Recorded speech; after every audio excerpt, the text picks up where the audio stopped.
Welcome to From Betrayal to Breakthrough. I'm Dr. Debbie Silber, and today's guest is Jennifer Lee. Jennifer is the founder of Modern Wealth, a Sarasota-based financial firm with a focus on helping individuals experience transition. Originally from Maryland, Jennifer brought almost 30 years, 45 if you count going into the office with her father as a child, of expertise in the financial services industry to Florida. Jennifer has found that a relationship with an advisor is most critical at the intersections in life where emotions collide with financial events. She enjoys facilitating her clients through challenges as they experience life upsets such as divorce, the loss of a spouse, or business to retirement transition. Whether you are experiencing divorce, a business client expanding or selling your operation, or a couple wanting to make sure you have provided for their family, Modern Wealth may be a good fit. Jennifer provides a fresh perspective to the financial planning process by digging deep to understand what drives her clients. So today, we're joined by financial expert Jennifer Lee. In this conversation, Jennifer dives into two powerful topics: empowering the non-moneyed spouse to take control of their financial future, and crafting a meaningful family love letter that communicates not just finances, but values and personal wishes to loved ones. Whether you're navigating a new financial landscape or looking to create a lasting legacy, Jennifer's practical guidance will inspire you to take action. Here we go.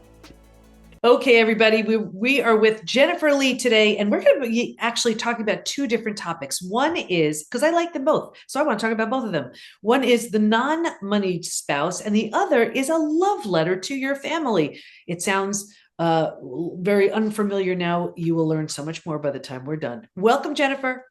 Hi, thanks for having me. Of course. So I love the idea of, we have so many people who watch and listen to the podcast who are that non-moneyed spouse. What do you mean by that? And tell us what tools and strategies you can offer to support them during this time, whether it was something that, now here they are, they're betrayed, they're on their own, they're rebuilding a new life, or they're just still in the relationship and realize, hey, you know what? Time for me to but the non-moneyed spouse. Right. I call it the ostrich syndrome. So, when it comes to finance, to retirement plans, to cash flow planning, you just want to go, oh, I don't want to deal with this and put my head in the sand. It's not my interest. It's not my aptitude. Well, it's okay when you're in a couple and you divide and conquer your the things we have to do in coupledom. But when you're on your own, you need to take control of your financial future too. And I don't want it to be scary, right? Money is comfortable for me, for most of my clients, and most people I talk to, it's not really comfortable for them. So I like to break it down to be rather simplistic. It's what do you have? What is your income? What are your assets? What are your resources? Do you have investment property, inheritance, IRAs, whatever? And then what do you want? And oftentimes that's the harder part. Like now, okay, I'm free from my relationship and I'm free to develop my future. What do I want? What does that look like? You don't necessarily have to do the job in between. That's what a financial person does, right? We take what do you have and what you want, and we say, okay, well, here's how we can make it as efficient as possible, and that's our job. So I guess what I would want your viewers to know is it doesn't have to be scary. It's good to take the first step, and I like there's a cartoon that says, how do you eat an elephant? And it's one bite at a time. So just a little bit at a time, and hopefully you get on your way. Yeah. First of all, that quote, I just don't even understand that. Why would anybody want to eat an I elephant? know. But, I know that's not, I that's know. not I the point. agree. It's so interesting. You say, when you ask that question, what do you want? Because I know, there are so many people who that wasn't even on their mind. What do Yeah. they want? Like they're just trying to get through their day or get through their relationship or raise their kids or do everything that they need to do, everything that's on their busy plate. So when you say, what do you want? What do you how do you move someone? How do you help someone through that? Yeah, that is the biggest challenge, and it's often multiple conversations, and you need to have that with your friends, with your spouse, with yourself, and with somebody like me. When I say, what do you want? It could be, I want, people will say, I want financial freedom. I want the ability to do whatever I want to do. Well, what does that look like? If you had all the money in the world, what does that look like? What are you, what are you traveling? Do you work? What does your life look like? So you need to have some sort of idea about that. I talk about, sometimes I'll talk about mind mapping. Just take a piece of paper and a silent moment, and maybe multiple color pens, and put your name in the middle and go 5 years from now, and just start. Don't judge it. Don't critique it. You can make it pretty later, and just get it out. What do I want? Oh, I want a convertible car. Oh, I want to own my house. Oh, I want to, send my kids to private school. Oh, I want a trip to Africa. Whatever it is that you want, then we can back into, how do we make that happen? And are they urgent and important goals, or are they aspirational goals? So, we kind of work from it, that perspective. Right. And it's so interesting. What I also find is with our listeners, viewers, number one, it could be the first time they're thinking about things like this, but also, especially after betrayal, and we see this every single day with members coming into the PBT Institute, they're now deliberately and intentionally recreating themselves. So all of a sudden, where they had no idea, it's not just like, what do I want? It's, now that I'm becoming this new version of me, here's where the big questions really come in, because things they may have thought they wanted really no longer apply. I mean, I just had a call this morning with one of our transform members. Those are members who work with me at the higher level, and her whole life is different now. And so she's asking herself those questions. And I said, it's so interesting. It's almost like, have you ever read a book? And then you read the book, the same book, a year later, and it's like you've never read it, because you're so different. So if you're, anybody watching or listening, if you're in that position now, expand your mind. Think about what that could possibly mean. What do you want? And it could be totally different than anything you thought of in the past. It absolutely could, and I don't think it's one and done. You don't need to do it and say, I'm rigidly stuck to this plan. Money is fluid. Money is, to me, it's a tool to get you things that you want in your life, quality of life, whatever, trips, and so on. So you need to be able to have a continuing conversation about, how are you getting toward your goals? You may be entrepreneurial and say, oh, I did that and I don't want to do that anymore. I'm on to the next thing. Other people may be very rigidly attached to their goal. I'm going to get to my goal, and in 5 years, I'm going to hit that. To each their own. That's our job, is to kind of hold you accountable to, where are you today, and are your assets working for you? I'd love to hear some examples of people you've worked with who just were in this place of, I've never even thought about this, and what they wanted, what you saw. Well, there's, right now I'm working with a number of people who just went through, one who just lost her spouse. And so, she's in a bit of chaos. She's got, right now I call this financial triage, where we're really just taking everything that she has and streamlining it so that it's more approachable, and we can direct it to what her goals are. Mm-hmm. She's older, so she wants to start, she doesn't have any kids. She wants to start transitioning money to her niece and nephew, and they're in their mid-30s. And so we're talking about strategies to start gifting money away that she'll never spend. Right. So she wants to use that to travel, in her words, to drink wine, and then also to start gifting that away. Other people want to start a business. They debate on whether they should sell an existing business. And so it's a conversation.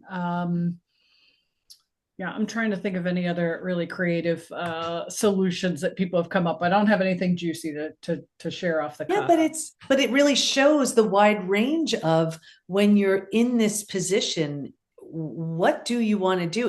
And I invite everybody really to even ask yourself that question, whether you have money right now or not. We don't ask ourselves that question. And I think it's a really big one. What do I want?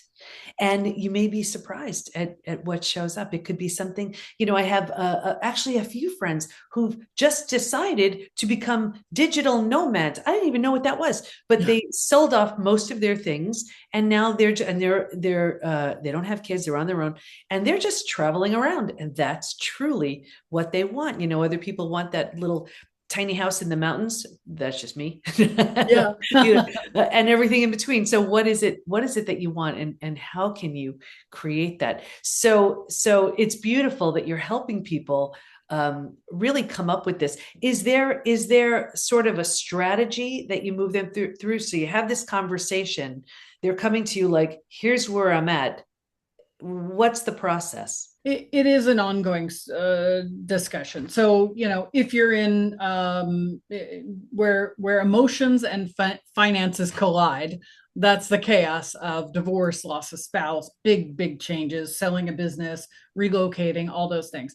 That we need to start with. Let's get a tangible grip on what you have, basically what you need, right, to live your life and where you are today. And then let's start really thinking about what would be ideal for you, right? And sometimes it's hard. You mentioned, a lot of your clients, they've never thought about this. They've never really allowed themselves to think about, what do I want? Because you're raising the kids, you're dealing with your relationship, you're working, you're paying your bills. It's a lot. So I also call that crunch time, when you're in your 50s and you kind of wake up one day and you go, oh my God, like, when am I going to retire? Like, I got to get my stuff together. I got stuff everywhere, and I got to figure out what I'm going to do. How am I going to replace my income? And I want to travel and all these different things. So it is an ongoing relationship. I do have a few people that I will just consult with, but that's really the rarity. Usually it's a longer term relationship. So my clients usually want to talk to me. We have clients all over the country, but if they're local or when I travel there, they want to see me, right? They want to have lunch. They want to have a conversation so that I can kind of pull these things out of them. And we can do it on Zoom too. But and then you mentioned retire. I don't know. I'm a big proponent of that's just. We think about the word. I'm retired, tired. I don't know. There's something about that I just don't think sits so well. So how about if you just choose to do something new and different that you didn't have the time or capacity to do before? It's absolutely just a beautiful opportunity. Okay, let's talk about this idea of a love letter. What do you mean? Walk us through this. So during COVID, I wrote this book called Squeeze the Juice. And the catalyst for it is writing your family love letter. Okay. So what does that mean? That means that if you had to right now tell your spouse, your best friend, your mother, your niece or nephew, your kid, everything they need to know. Okay. Everything you feel about them, everything, the significance they've had in your life, what you hope for them, what you want for them, what you're leaving them and why, where the passwords are, which bunny the kid needs to sleep with at night, and the camps and all the stuff that only that's in your head, that needs to go in your love letter. And personally, I experienced this where, my dad was an advisor as well. And, he got diagnosed with a brain tumor, the worst of the worst brain tumor. Brain tumor is not good to begin with, but, it was like a 4.5. And he delivered his love letter, his family love letter, in person to us. So he sat us down, myself, my sister and brother, and my mom, and said, okay, I never talked to you about money. Here's what your mom will have. Here is what I expect of you. Here's who I hope will speak at my funeral. Here's who's been important in my life, and so on. So it was really profound and intense. And so I like to, we never like to think about those things. And he was very pragmatic, so knew he was dying, and wanted to handle it right then and there. Most people don't don't want to handle it at all. Right. And certainly, if they're faced with that, aren't necessarily pragmatic about it. They just want to deal with what's happening and let the rest happen when you're gone. Yeah, and it's interesting because there are so many people who just they don't even want to write that will, let's say. So to write a love letter is it's so beautiful in that people can really learn what is it that you want, while you're around to ask and just to share and to talk about it instead of, I mean, how many, I know stories, and I'm sure you come across this all the time, how many siblings are ripped apart because they're fighting over stuff and It, money. yeah, and it happens more often than not. And and writing your love letter, it's very special. My dad was not somebody who wrote a lot of stuff down, but I have like a 3 sentence note that he wrote me, right? So I would have loved a 3 page love letter, but I got 3 sentences, and it's still special to me. So I think that when you have kids and when you have people who depend on you, it's very valuable to communicate that. You don't necessarily have to give it to them now. But it's nice to be able to have that communicated. Now, my aunt is 83 now, my dad's sister, older sister, and I've always observed and enjoyed her jewelry. She's got a very nice eye for jewelry, and she bought all kinds of creative things. And she has started gifting me some of her jewelry, and she said, I just want you to enjoy it while I'm alive and see you wear it and enjoy it. So I mean, I encourage people to also do that. Also write, tell write down, okay, these are this uh, chest is from, it's an antique chest, and don't just take it to Goodwill. It's worth something, and this is the period it came from. And tell the story of these things, because the reality is the kids that are left are going to just see it as junk, not necessarily know. And people make a living off of taking those assets at auction or yard sales or whatever. I love this idea of passing things along while you're around to see someone enjoy it. What a Yeah. beautiful concept. Instead of it's just there, you have it put away somewhere. Like, let's say you keep your jewelry in a jewelry box in a safe or wherever. No one can see it, access it, enjoy it. And here to give it away, while you can. Now, the only thing that comes to mind, and I have 4 kids, and they each have their partners. But I remember when they were all little, I was so paranoid about any one kid feeling that I was favoring another. I'm talking, I would pour like juice in a cup, and I would bend down to see, are they at the same level, because they would think I love the other one more if it were higher. How Yep. do you how do you move through that aspect of it? Because, like, as you mentioned with your aunt and the jewelry, what if your aunt wanted you to have it because you appreciated and admired it, but then what if your sister or your brother were like, wait a second, why did she give that to you? How do Yeah. you how do you deal with that? Yeah. I think that could happen. I'm more concerned about if her daughter feels that way, because her daughter doesn't like that particular kind of jewelry. And she said to me, my aunt has said to me, look, um, I've given my daughter diamonds and gold, and she doesn't wear it. And I know she doesn't like this style of jewelry, so I definitely want to give it to you. So I think it's important to communicate that. I know there's a lot more jewelry, so I hope that she'll write something down that says, here's why I want this person to have it. I think that's important to do, particularly if there's a disparity between what you're giving to whom. Right. For someone like yourself who has 4 kids, you might want to start the love letter and saying, I love you all, and my intention is to have everything be equitable, and for you to be. One thing my father said to us is, "Look, I never want you to not be in each other's lives. Right? You're all you have. When we're gone, you're all you have. So I want you to make an effort to, to gather, to do. We go on family vacations together, and to make an effort to keep a relationship. So you can communicate that too. Those are your values, and then you Oh, say, I've well, drilled that babe, into their head since day one. Right, right. And I wanted, Susan to have X because whatever. And and you just need to communicate it so they have perspective. I think it's just one of those things where you do the best you can and hope for the best. Yeah. But it's true. The more you communicate what you're doing and why you're doing it, at least you reduce, I imagine, the uncertainty that can come from from not knowing these things. And I can see how that could be a big help. Like I remember my mom passed 27 years ago, and I remember the spoon. Like there was this one spoon she used to use to stir stuff. And, she didn't have much, but I wanted that spoon. Like it was Yeah. so important for me to have that one spoon.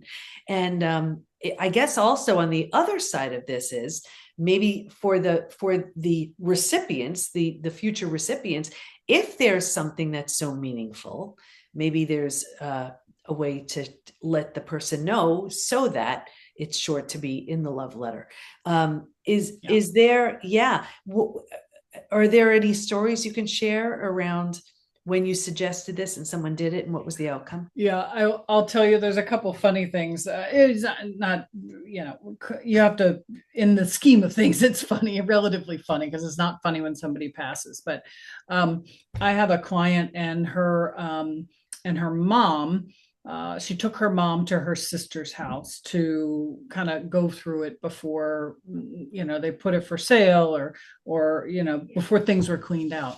And she's leaving the house with her mom, and her mom goes, "There's milk, there's money in the milk." And she said, "What?" And she said, "My sister said there's money in the milk." So, they went in the refrigerator and there's a milk container, which we would have just thrown out, right? So you're emptying the fridge, you just empty things out. There's a wad of cash in the milk container, because that's what people did. But if you don't tell somebody in your love letter, hey, there's money in the milk, you're never gonna know. You Wow. might throw that away. So things like that uh, typically come up, but it's harder than not to get people to follow through on this. It's a very important and meaningful exercise. I myself wrote mine on the way to the airport one day. I had the night before, I had taught a colleague the love letter talk, and she did it. And I sat there and observed it. And I thought, oh my gosh, I didn't do mine. So, I have 7 pages written on the way to the airport about, who you can trust, who to bring to a financial meeting if you're feeling uncertain, who will ask questions, and, don't spend the principal, live on the earnings, don't give away the money to the nieces and nephews, teach them to fish, all these things that Right. were in my head. Yeah. And, I would encourage you to take, whether it's 15 minutes on Saturday morning to jot down a framework that you can then go back to and just flesh out and fill in. At least you're Yeah. getting started. That makes a lot of sense because I can see, well, first of all, I could see it being deeply emotional. I mean, you're thinking about your loved ones after you won't be there physically to be with them. So right there, I mean, that's a hard thing. Are there certain topic ideas that the audience could use as just starters? Like you mentioned, you mentioned a few, who to trust, what to, Yep. are there some things that you can suggest?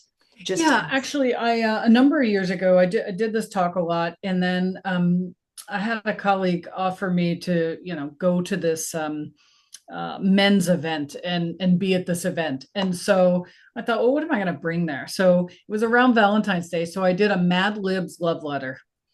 Okay, so fill in the blank. Like, how hard can this be? Because when I would do these talks, woman after woman would say, "Oh my gosh, I need that from my husband." Okay, well, here it is. Here's a Mad Libs love letter. Here's the assets we have. Here's our life insurance. Here are my passwords. Here's what I want to make sure my brother gets. It's fill in the blank. So I do have that on my website. I'm happy to give you a link to it so you can share it. But it's just a Mad Libs love letter. It gives you framework to complete. But I really like to think about, I think the easiest way to do it is if I said to you right now, you have one phone call. and it's the last phone call to your daughter. What do you have to tell her? Yeah. And I get people in tears. Like, I'm probably upsetting you right now. I don't mean to upset you, but that's the point. You want to get to, like, what does she need to know? What does she need to know about your values, about your entrepreneurial nature? What does she need to know about health? What does she need to know about what you hope for her in the future for herself and her spouse and her kids and all those things, right? It's heavy. It is. It's heavy and it's beautiful and so meaningful. That's what I love about it. So, as with everything, there's a saying, and those of you who've been listening, watching this podcast long enough, I've been saying it my 33 years in business. Hard now, easy later. Easy now, hard later. Take your pick. It's going to be one of those two. And it applies to every single topic. And this is another one. I could see how hard now, it's going to be hard to write something like this, hard to dig deep and even think about all of your stuff and things and who should have them and where the passwords are and all of that. So that's a lot, but easy later, a lot less confusing for all. And I promise you, the people on the other end are going to appreciate it and cherish it, right? And that's really, and you don't have to, I don't know, if you go on a big trip. I went on a big trip to Africa, and that makes me update things, right? That's a catalyst to do it. Not everybody's going to go on some big trip and it's a catalyst like, oh no, what if I don't make it? What happens to my business? I did them for my business partners. Let me tell you exactly how I would do it. If I died, this is what you should do, right? And that makes sense too. Yeah, because at where you are right now with your business, your life, relationships, all of that may definitely change, and then it just needs to be updated. But I imagine updating it isn't nearly as big of a deal as just getting it going in the first place. I just love that idea. I think it's really important, and I invite everybody to just consider, is it time to write a love letter? I'm not going to make any promises, because in the world of trust and betrayal, if I say it, I'm doing it. But I was going to challenge you to do it. Yeah, it's simmering for sure, but there is no chance I am ever going to say something and not doing it, because it's all about trust. So I want to, if I'm committing, it's because I'm sitting down and doing it. Let me ask you a quick question. Do you have any grandchildren? Not yet. My first my first wedding just happened. We had my second. My son just got married, so wonderful. It's coming. It's with 4 of them. I even told them. I said, I had 4 of you. Can I count on at least 2 kids each? I need a lot of grandkids. Right. Bring them. Bring them on. So I'm really looking forward to that. It's going to be a really, really fun time. So what do you want everyone to know as we start to wrap up? Sure. So, I mean, usually on these calls, you get some idea of something that we didn't completely flesh out, and you have a burning question. So I have a Calendly. It's calendly.com, and it's Jennifer Modern Wealth. And, hit me up for 15 minutes, no cost, no obligation. I'll answer your question. I did write a book. It's basically about financial topics and simplifies it for the ostrich. So if you want to check that out, you're welcome to do that. It's on Amazon. It's called Squeeze the Juice. Yeah, that's great. And so whether you're the non-moneyed partner, whether it's time to create a love letter, I think there's always more we can do. There are always ways to make it better, if not for us, for those we love. And you gave us some great ways to do just that. So Jennifer, thank you so much for your time, for your insight, for your wisdom. I know you shared so much with our audience today. Thanks for having me.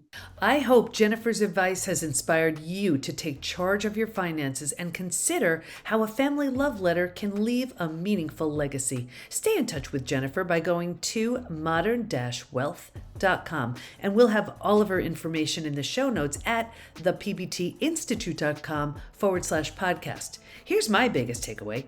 Intentional steps help you create a more secure and connected future. So whether you start by asking yourself, what do I want? And creating a basic outline for your love letter, those are 2 powerful steps in a great direction. Like the show? Please subscribe, rate, review, and share with a friend. You never know that one nugget someone hears that can change their lives. Thanks for listening. Can't wait to be with you next time, and here's to your breakthrough.